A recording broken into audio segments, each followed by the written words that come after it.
ब्रह्म तस्मै श्री गुरुवे नमः।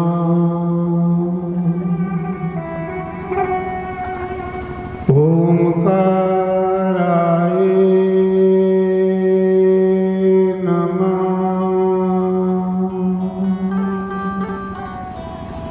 ओम केशवाय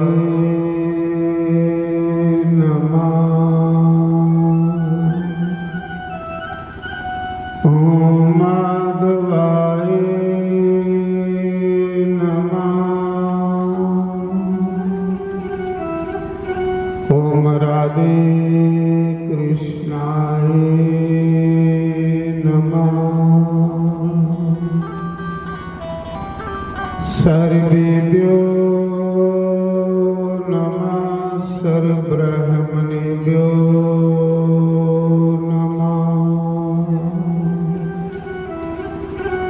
सर्वेभ्यो नमः। सर्वसंतपारेभ्यो नमः। तन्नो कपि प्रचोदयात्। ओम वायुनंदनाय नमः।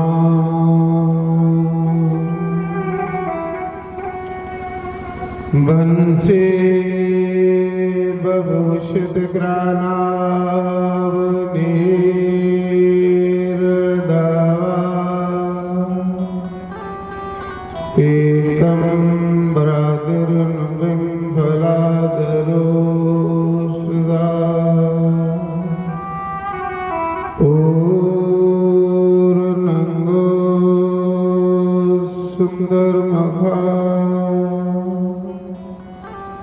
द्रविंद नेत्रा कृष्णा परम तत् किमपि हम न जाने।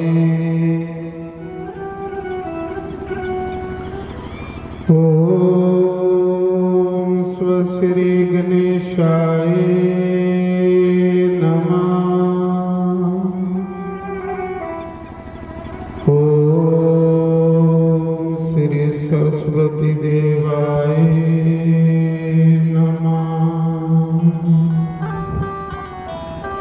ओम श्री परमात्माय नमः।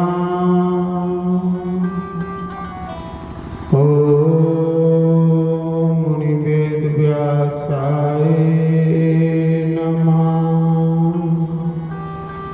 ओम मुनि शुकदेवाय नमः।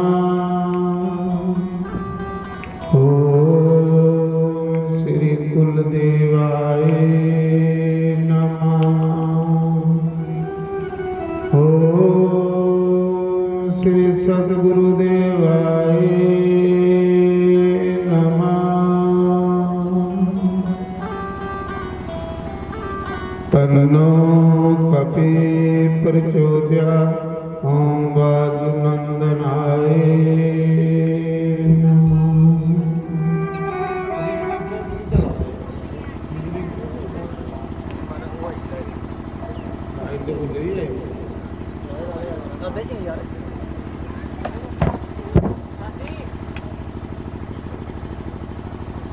हरिओम।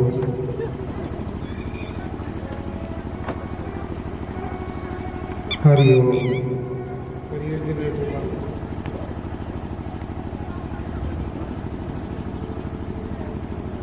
किते साडी गली वलिया ओ मुरली वालड़िया कुछ सुनते अपनी सुना कोहारा वालड़िया। किते साडी गली वलिया ओ मुरली वालड़िया। किते साडी गली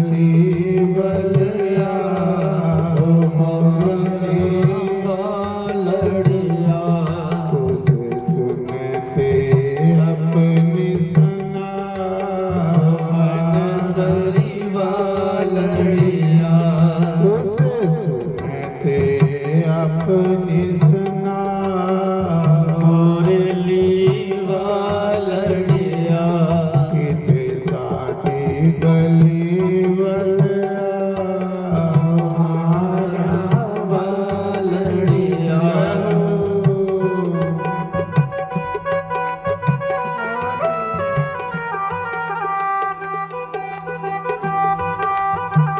हरि बोल।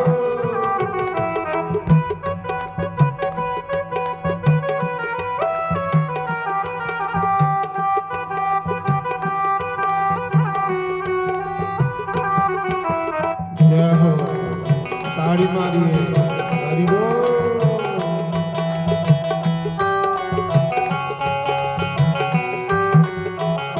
जय हो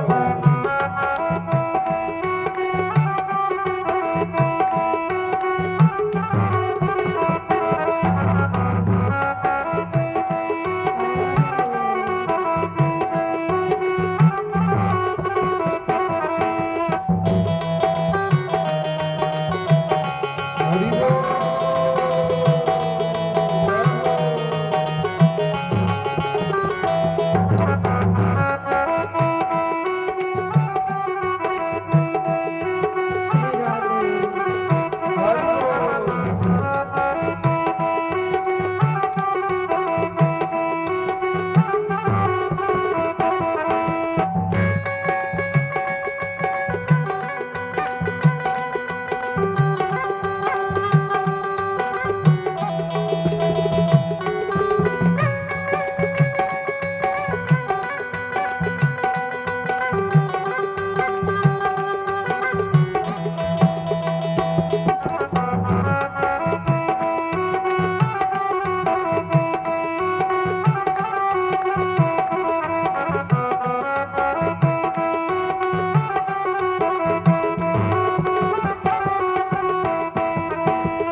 रोज मैं तेरे सत्संग आवां।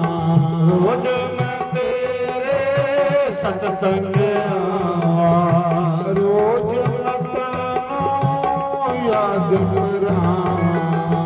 रोज मैं तेनों याद करां रोज मैं तेरे सत्संग आवां हो रोज मैं तेनों याद करां।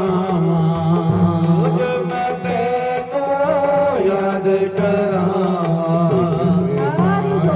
रोज करां मुरली वालड़िया तुझे आया रोज भला वन सरी वालड़िया कित साडी गली बलिया मुरली वालड़िया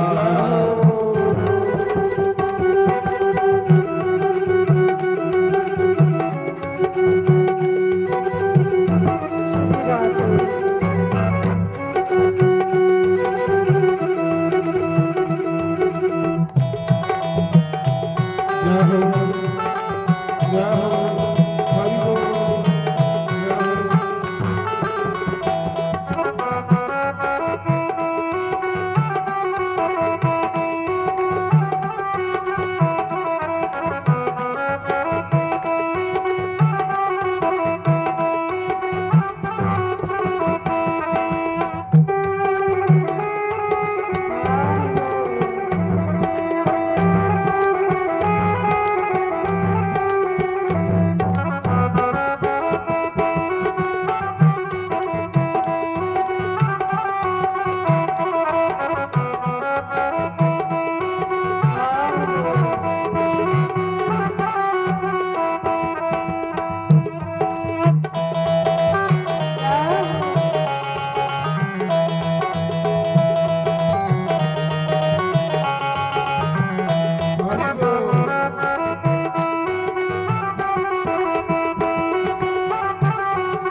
अर्जुन बांधो कुल बिठा के अर्जुन वांगू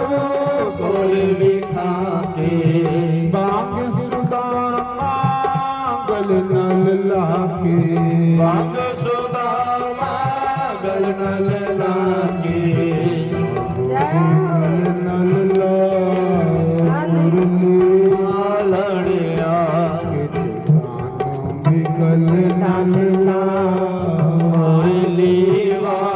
लड़िया मुरली वालड़िया बारा वालड़िया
रोज मैं तेरे रंग आमा रोज मैं तेरे मंदिर आवा रोज मैं कोठे कागे डामा रोज मैं कोठे कागे उड़ावा कागे डामा ले हंसियां पावा कागे उड़ावा नल ओसियां पावा मेरा मुरली लड़िया सारे बिकार तेरा मुरली वालड़िया सारी गली बलिया बन सरी वालड़िया पे अपनी सना वालड़िया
प्यार तेरे दीपक बेशामा प्यार तेरे दी पुरख विशामा दे दर्शन दा सुख बेशामा दर्शन दा सुख विशामा अपना अपना मुरली वालड़िया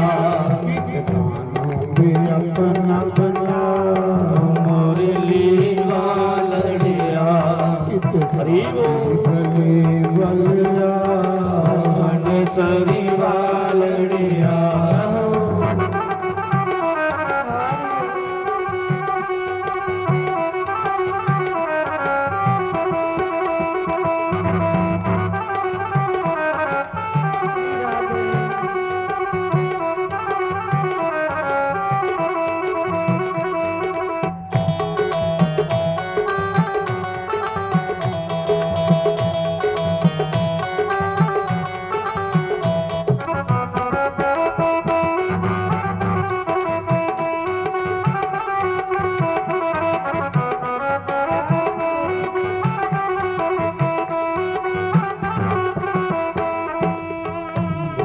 शंकर भगवान की जय।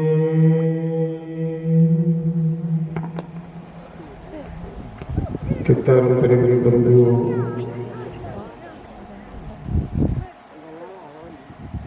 88,000 ऋषि मुनियों के बीच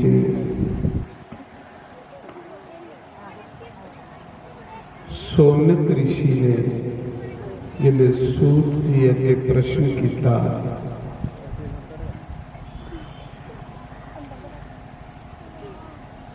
कि असें कोई भगवान की कथा सुनाओ। तो सूत जी बड़े खुश होए, बड़े प्रसन्न होए। कि इन्ने खुश होए कि ने ऋषिएं भगवान दे प्रति प्रश्न किया, कोई संसारी गल नहीं पूछी, कोई लौकिक गल नहीं पूछी। जेड़ी चर्चा भगवान दे निमित्त की जाए वो जिन्ना चिर चर्चा होवे सुनने वाले भी पवित्र हो जाते, सुनाने वाले भी पवित्र हो जाते, वो जगह भी पवित्र हो जाती जिथे बहिए नारायण की चर्चा की जाए, भगवान की चर्चा की जाए। तो सूत जी सुना दे कि सोनक ऋषियों,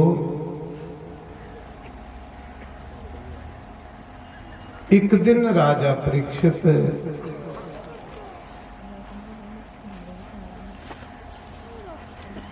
घोड़े पर बैठा ते सैर करने वास्ते जंगल च उठिया।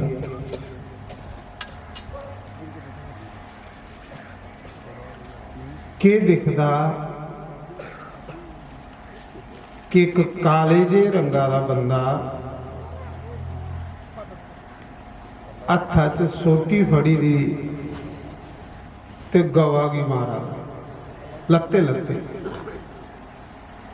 गवा की लत्ता मारा दा, टग्गे की मारा दा। राजा परीक्षित ने जिसले देखिया उन्हें आख्या कि साढ़े सनातन धर्म विच, साढ़े हिंदू धर्म विच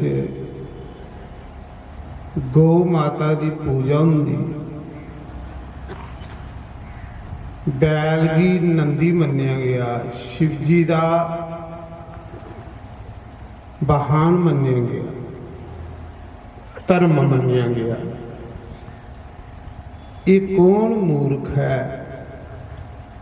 जिहड़ा इस गौ की भी मारा दा ते बैल की भी मारा दा, वो भी मेरे राज विच, वो भी हिंदुस्तान दे विच।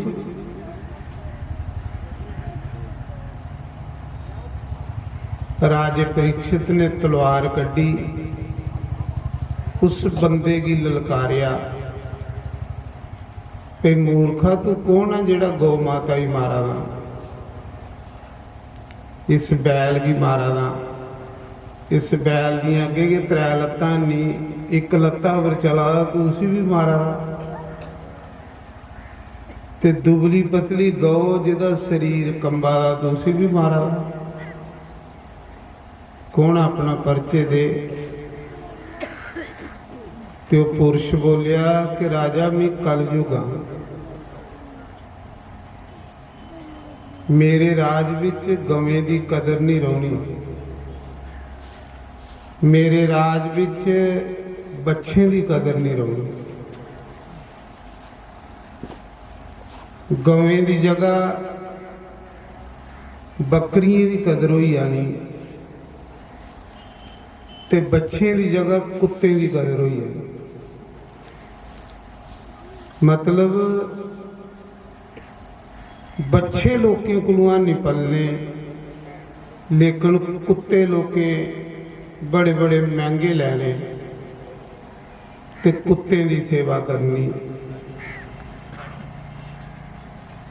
बच्चे लोकें त्यागी होने ते गवां ਇੰਨਾ ਚਿਰ ਘਰ ਰੱਖਣੀਆਂ ਜਿੰਨਾ ਚਿਰ ਦੁੱਧ ਦਿੰਦੀਆਂ ਹੋਣ। जिसले गवें दुध देना बंद करी उन्ना ते लोकें गवां भी सोड़ी उन्नी गवें भी खज्जल होना ते बच्चे भी खज्जल होना। ये मेरा कलयुग है। ते राजे परीक्षित ने पूछया और के होना तेरे राज। उन्हें आख्या और मेरे राज विच ये होना कि पुत्रे इन्ना चिर मां प्यो की मां प्यो समझना जिन्ना चिर कुआरे होना।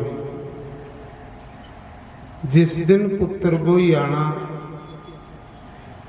उसी मां प्यो भैड़े लगन लई पाउणे। सस सहुरा उहदे मम्मी डैडी बने। जिसले उन्हें जनानी का मूँह दिखना ते जनानी सैल लगन लई पाउणी ते मां गी उन्हें गालां कड्ढणी। कलयुग और क्यों ना तेरे राज। राजा परीक्षित पूछा ते कलयुग बोला और मेरे राज च होना कि अगे पुत्र मां प्यो की कंधा लाइए ते शमशान घाट पे जाते है। मेरे राज विच बुढ़े मां प्यो ने नौजवान पुत्र शमशान घाट पे जाने। हाहाकार मचिया नहीं। और क्यों ना तेरे राज च। उन्हें आख्या मेरे राज विच धीयां विधवा हो जानियां ते सस्सां सुहागणां रहोणियां मावां सुहागणां रहोणियां। हाहाकार मचिया नहीं। भरा भरा दी नहीं बननी भरा भरा दा दुश्मन बनी आना। अपने भराएं कन्नै नहीं बननी आंडियां गुआंढियां कन्नै लोकें रिश्तेदारियां बनाई लैनियां। एक कलयुग च होना। अपनी मां की सेवा नहीं करनी कोई गुआंढण मां बनाई लैनी। कलयुगी लोकें अपनी मां की डैन आखना आंडियां गुआंढियां की कोई इस्त्री होगी तो उसी मम्मी आखन लई पाना। एक कलयुगी लोकें का हाल होना। अजे महाराज जी ग्राएं विच फर्क है। उस शहर च जाइए देखो ये गल्लां पूरियां हो गई। अपने मां प्यो कन्नै दुश्मनियां पाई दियां लोकें दे मां प्यो की मम्मियां डैडियां बनाई लेदा। एक कलयुग च होना। फिर और क्यों ना उन्हें आख्या बार बार काल पाने बरखा होना बंद हो जानियां लोकें त्राही त्राही करना।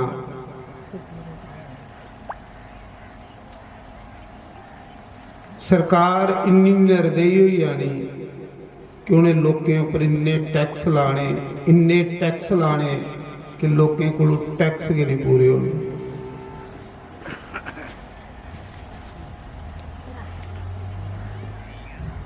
ऐसा घोर कलयुग दे विच होना जिले सारियां गल्लां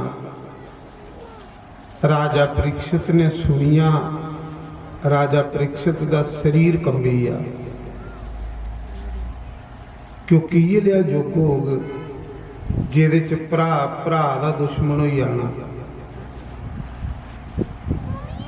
प्यो पुत्रा दे मुकदमे लगी जाने।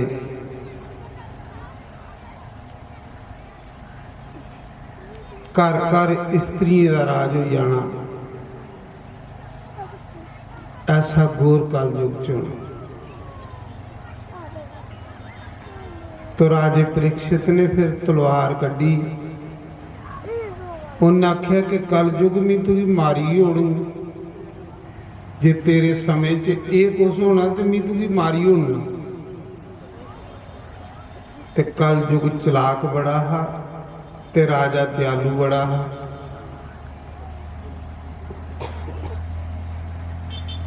कलयुग फट उस राजे दे पैरें डिगी पिया। आख लगा राजा शास्त्रें च लिखे दा कि जेड़ा कुसा दी शरण च आई है उसी जेड़ा मारदा वो नरक आई जांदा है। ये वाक्य लिखे दा है। कोई बंदा डरदा मारा थोड़े चरने लगी है मिगी बचाओ, जेड़ा उसी बचांदा नहीं वो नरका च जांदा। तुसें राजे शिवी की कथा सुनी होनी, भागवत च कथा है।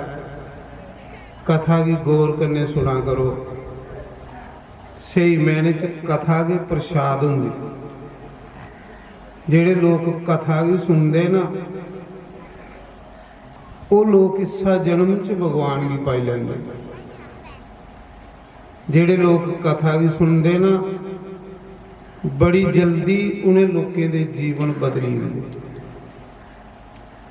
कथा भी जरूर सुनना, बाकी सब कुछ लभी हुंदा है, पर भगवान की कथा उसले लभदी है जहाँ पुण्य होण ते जहाँ भगवान की बंदे पर कृपा हो। पर ये माया युग है, इस मौके माया का युग चला रहा है। बंदे ने मन इन्ने चंचल होइए दे ने, हर बंदे का मन, हर स्त्री का मन इन्ना चंचल होइए दा है कि एक जगह खड़ोंदा नहीं। बस हर समय खाने का प्लान बनाता रहता, हर समय घूमने फिरने का प्लान बनाता रहता। ਇਹਦੇ ਵਿੱਚ कुसाई कदे अज तक शांति मिली? शांति जिसले भी कुसाई मिली मन की खिलारिए मिली। मन की समझाना कि ना फिरने टुरने च स्वाद है, ना खाने पीने च स्वाद है। जिन्ना फालतू खागे इन्नी तौले मर गए, इन्नी तौले रोग लग गए। पक्की गल है। ये शरीर कोई डस्टबीन थोड़े है, ये शरीर कोई कचरा खाना थोड़े है कि ये सुटते जाचे। बिल्कुल लिमिट का खाओ, साबा का खागे तो मन सारा उधर लगेगा परमात्मा। अगर हर समय खाने की सोचते रहे तो मन चंचल हो जाए। शास्त्री महाराज आखते हैं कि जब तक बंदे का आहार विहार शुद्ध नहीं हो, आहार हुंदा खाना, विहार हुंदा घूमना फिरना। ये शास्त्री महाराज आखते हैं द्वारका नाथ जी कि जब तक बंदे का आहार विहार शुद्ध नहीं हो तो बंदे का मन शुद्ध नहीं होता। परमी सुना रहा कि राजा परीक्षित दे चरने लगी या कलयुग। आख लगा मैं तेरी शरण आएगा। ते राजा जेड़ा शरण च आइए बंदे की मारे वो नरका ही जांदा। मैं सुनान लगा तुसें कि भागवत च एक कथा है